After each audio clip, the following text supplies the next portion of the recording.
Hello everyone आ गए नुआ सकाल आपण मानक स्वागत।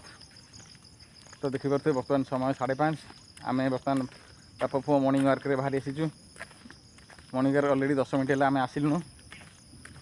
वर्षाटा आसी भय लगुच काले वर्षा हो। तो भावुँ आज किसी अल्प बाट चलिक आम पलैबू। आपने उठिले कि ना आपण मैंने भी उठिक मर्णिंग वार्क करूँ। आ शरीर को सुस्थ रखु, फिट रखु। कहीं मर्णिंग वार्क करने द्वारा बहुत गुड़े लाभ। आपंकर डायबेटिस कंट्रोल रहा, पेटर चर्बी कम चलने द्वारा। तो मर्णिंग वार्कटा हूँ तार एकमात्र उपाय शरीर को फिट रखापी। देखिपे